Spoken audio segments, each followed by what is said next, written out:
Buenas tardes. Esta presentación pertenece como parte de las exposiciones del curso FL 5271, Seminario de la Edad de Pericles. Mi nombre es José Manuel Bermúdez y el tema que voy a tratar son las diferentes perspectivas de análisis que se le han dado a la peste de Atenas.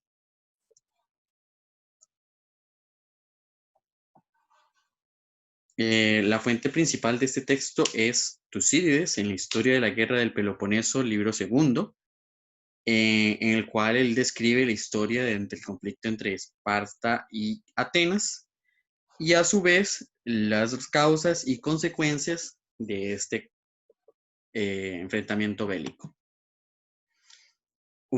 Este texto también tiene, este pasaje de la peste también tiene otras fuentes posteriores como Diodoro Siculus en el siglo I a.C., la versión de Plutarco o la versión de Galeno. Y al mismo tiempo el pasaje de la peste ha sido fuente de inspiración para otros textos como De Rerum Natura de Lucrecio, el prefacio del Decameron de Boccaccio, A Journal of the Plague Year de Defoe, I Promise Sposi de Manzoni, I Promessi Sposi, La peste de Camus y Ensayos sobre la ceguera de Saramago. El texto inicial con el que Tucídides inicia, comienza su presentación de los acontecimientos de la peste, dice: quiero hablar aquí de ella para que el médico que sabe de medicina y el que no sabe nada de ella declare si es posible entender de dónde vino este mal y qué causas puede haber bastantes para hacer de pronto tan gran mudanza. Esto porque el afán del texto era dejar en claro las características de la peste para que alguien posteriormente pudiese analizarlas. Y esto es lo que ha justificado la razón de encontrar qué enfermedad es la que provoca la peste y todas las otras perspectivas en las cuales se ha estudiado este texto. Primero, se ha hecho una comparación o tratado de encontrar las referencias de los textos hipocráticos en este fragmento de la peste. Alsina, 1998, señala que hay una relación, pero Meloni, en 2014, dice que la relación no es al pie de la letra, porque introduce sus propias intuiciones dentro de la descripción. Por tanto, a la hora de presentar el texto de Tucídides, La peste de Atenas, eh, él incluye todas sus perspectivas de lo que él está viendo y viviendo, porque padeció la misma peste. Ahora bien, un dato importante al respecto es la incidencia que se tiene de la peste en Atenas. Lo tenemos en la afirmación de Diodoro de Sicilia, para quien en la gran peste de Atenas había fallecido nada menos que un tercio. Igual, desde el punto de vista demográfico, se ha señalado con acierto la descripción de la epidemia que la población de la ciudad fue un factor que contribuyó a la virulencia. Y así otras citas en las cuales se ha mencionado el asunto de haber demasiadas personas dentro del mismo espacio, que en este caso era Atenas y el Pireo. Con respecto a la enfermedad como tal, se han hecho diferentes estudios, como por ejemplo comparar, usando modelación matemática, comparar esa enfermedad que describe Tucídides con otras enfermedades, a la cual se ha llegado a la conclusión de que existe una referencia de, de zoonótica o por vector, es decir, que hay una fuente que tiene que ver con animales. Y también se han hecho análisis de la paleomicrobiología, la investigación que se hizo con 150 cuerpos que encontrados en el Keramikos de Atenas, en que se extrajo de la pulpa dentaria de 3 cuerpos ADN, y en ese ADN se encontró Salmonella enterica cerevisiae, o sea, de la tifos epidémico. No obstante, la presencia de la salmonela no fue una causa para esta enfermedad, porque no se ha podido comparar con otros cuerpos, y eso es lo que expone Paparigorakis 2006. Hay otro fragmento de Tucídides que interesa en este análisis, y es que en conclusión, este mal afectaba a todas las partes del cuerpo, era más grande de lo que decir se puede y más doloroso de lo que las fuerzas humanas podían sufrir. Y aunque este pasaje fuese más cercano a la descripción epidemiológica que le da Tucídides, hay que verlo también de una perspectiva un poco filosófica. Y es aquí donde entra el debate moral y ético de si realmente la enfermedad fue un asunto de salubridad o un asunto epidemiológico, o si fue algo más relacionado con la situación bélica en la que se vivía. Recordemos que el texto está en la historia de la guerra del Peloponeso, por tanto, los acontecimientos se dan en esta batalla o durante este enfrentamiento bélico. Por lo que, ¿por qué es que entonces que Tucídides quiere insertar este pasaje de la peste en ese momento, o sea, en el después del discurso de Pericles con los caídos y antes de la muerte de Pericles?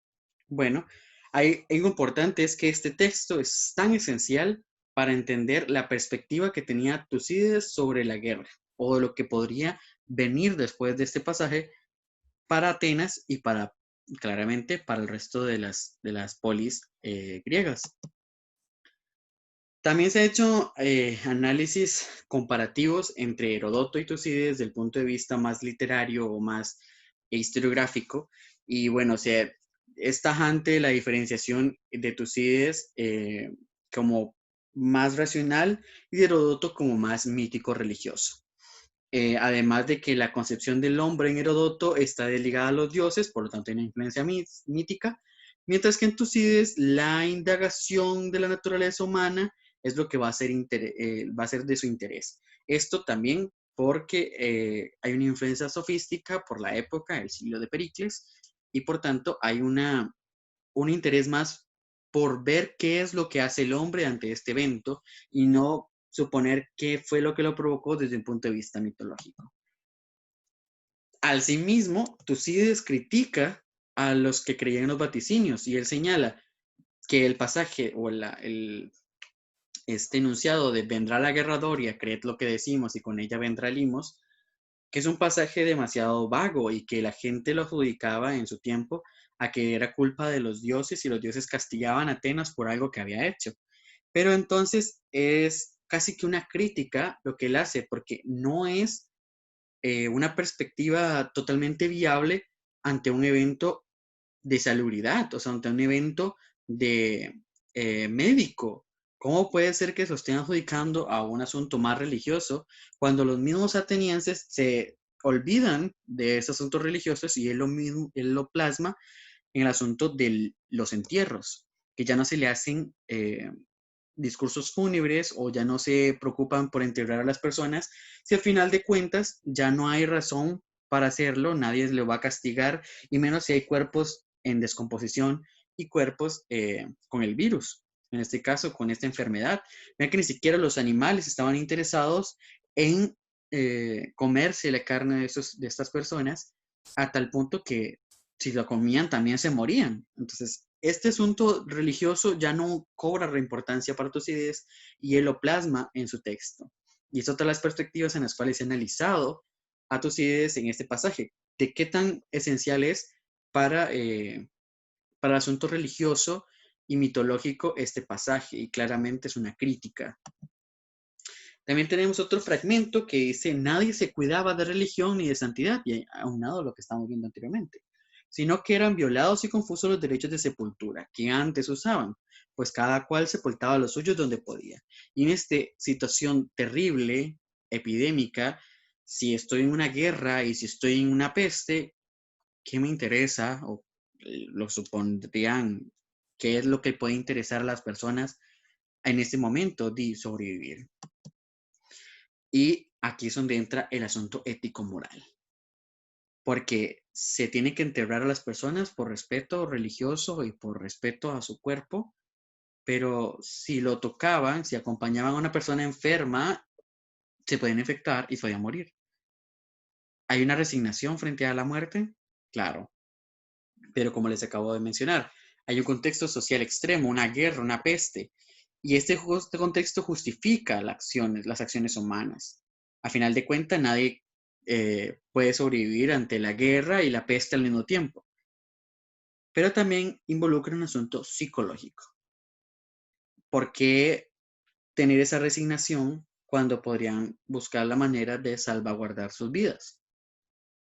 Pues no, el asunto es más psicológico y aquí es igualmente donde se ha visto la perspectiva de ¿fue real una peste de este calibre o fue un invento para justificar las acciones de Pericles? No sabemos. Tucídides lo sabrá. Quién sabe si en algún momento podamos resucitarlo y encontrar las respuestas. Aquí el argumento de la peste fue real. Bueno, el relato de la peste no se trata de un pasaje aislado con información médica, sino que está ligado de manera orgánica con el resto de la composición sobre la guerra. Para este autor, la enfermedad física de la población presagia el declive del poder ateniense. Y así podemos ver cómo la misma peste es como una antesala a lo que va a suceder posteriormente, que es la caída de Atenas como un imperio, y que no lo va a poder mantener después de la guerra. Al mismo tiempo, el pasaje de la peste tiene relevancia con respecto a Pericles, a esta figura de este orador. ¿Por qué? Porque se presenta a Pericles como un mártir, puesto que el pasaje es justo después del elogio de la muerte de Pericles, perdón, justo antes del elogio de la muerte de Pericles, y al mismo tiempo se tenía que explicar las razones de su muerte. Y muere no por pelear en la guerra, muere por una peste, lo cual es irónico ante ser un estratega.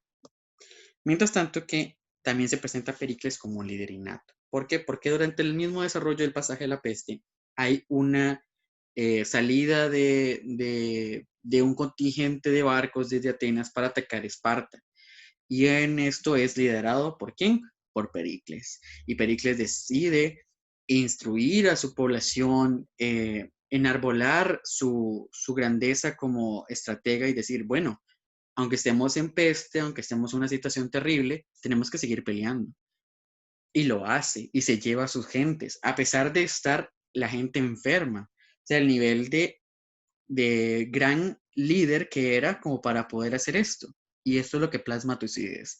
Parece más bien como un elogio a Tucídides o como una forma de expresar que Tucídides es un gran líder y que murió de la peste, pero murió luchando también contra Esparta. Y bueno, muchísimas gracias por su atención.